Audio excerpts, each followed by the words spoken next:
بسم اللہ الرحمن الرحیم۔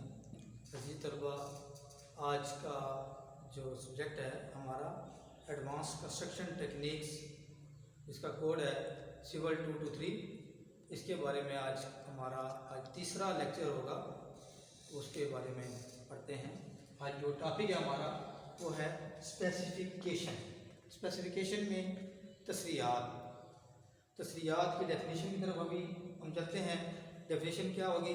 کسی بھی مٹیریل یا تعمیراتی کام کے معیار کو ظاہر کرنے کے لیے اس کی بناوٹ، اس کی قسم، اس کا طریقہ کار اور مطلوبہ مضبوطی وغیرہ کی وضاحت کی جائے، اس کو تصریحات یا اسپیسیفیکیشن کہا جاتا ہے۔ ایسی معلومات ہوتی ہیں یہ جن کو ڈرائنگ کے اوپر ظاہر نہیں کیا جا سکتا۔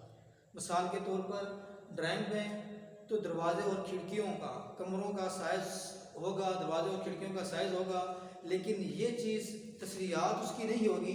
یہ چیز نہیں ہوگی کہ دروازے اور کھڑکیاں ہم نے کس مٹیریل کی لگانی ہے، ان کا کس مٹیریل کی لگانی ہے ان کا، اور یہ چیز نہیں ہوگی۔ اس کے بعد اگر ہم کنکریٹ کی ذکر کریں تو کنکریٹ کا نشان تو ظاہر ہوگا، نشان دیا گیا ہوگا، لیکن اس میں یہ چیز نہیں ہوگی کہ کس نسبت کون سا مٹیریل، اگریگیٹ جو ہم استعمال کریں گے اس کا سائز کیا ہوگا، ریت جو استعمال کریں گے اس کا سائز کیا ہوگا، اس کے بعد اس کی کوالٹی کیا ہوگی، یہ چیزیں نہیں ہوں گی۔ یہ چیزیں صرف اسپیسیفیکیشن کے اوپر ہی ہمیں ظاہر کی جائیں گی۔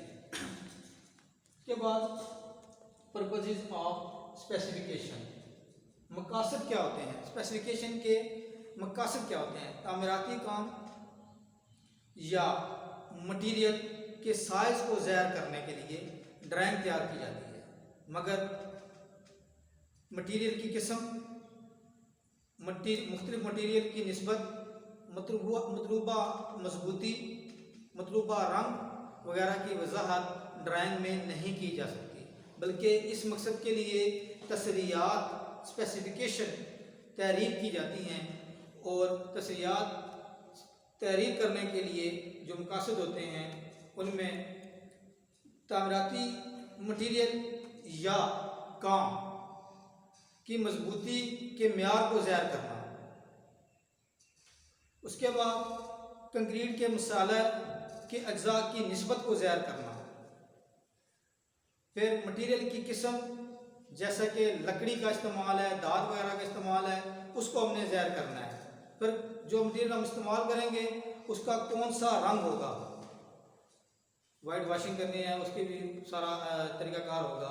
پھر ٹھیکیدار سے ہم جو ایگریمنٹ سائن کرتے ہیں، معاہدہ سائن کرتے ہیں ٹھیکیدار کے ساتھ، اس کی شرائط تحریر ہوں گی۔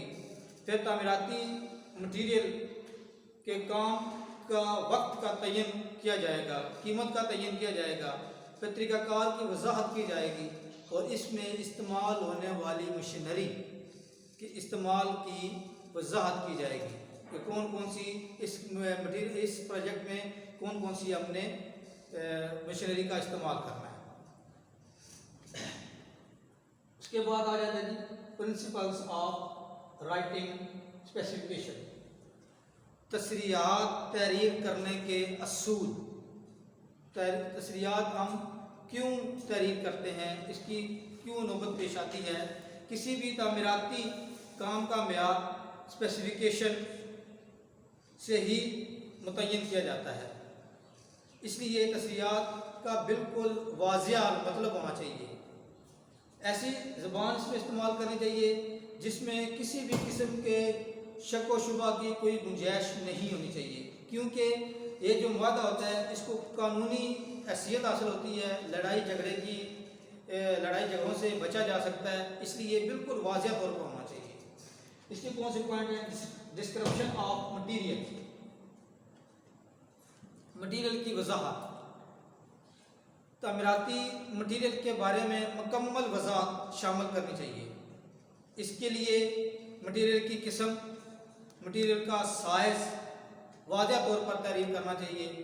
اس کے علاوہ کنکریٹ اور مصالح وغیرہ کی اجزاء کی نسبت اور ان کے ملانے کے طریقہ کار کی بھی وضاحت کرنی چاہیے، اور اگر کسی مٹیریل کا استعمال سے بھی کسی قسم کی خصوصی ٹریٹمنٹ کی ضرورت ہو تو وہ بھی اس میں تحریر کرنا چاہیے۔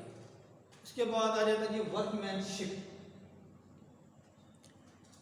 ورک مین شپ کام کا معیار، تشریحات تحریر کرتے ہوئے کام کرنے کے معیار کی بھی وضاحت کرنی چاہیے۔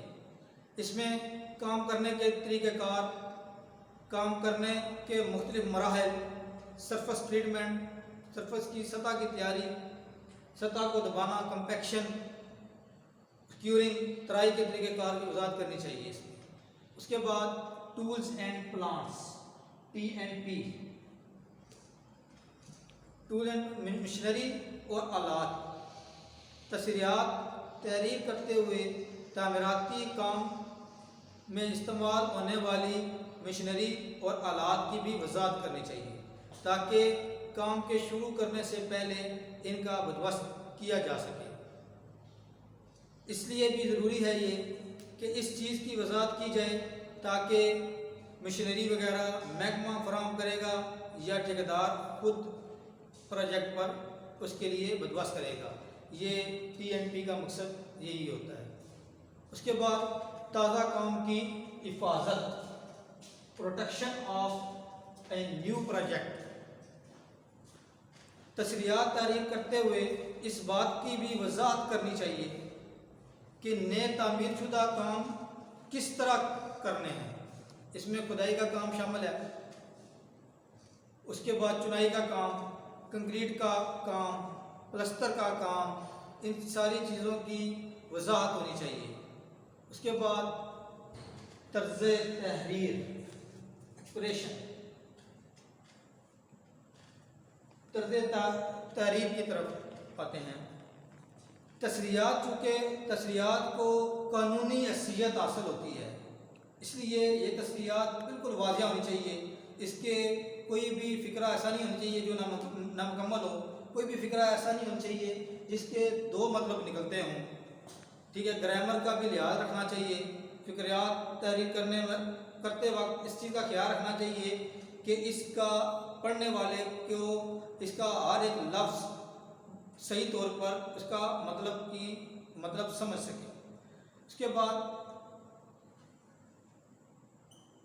کلاسز آف اسپیسیفکیشن، تشریحات کی شرائط، کوشش کرنی چاہیے کہ کام کرنے کی شرائط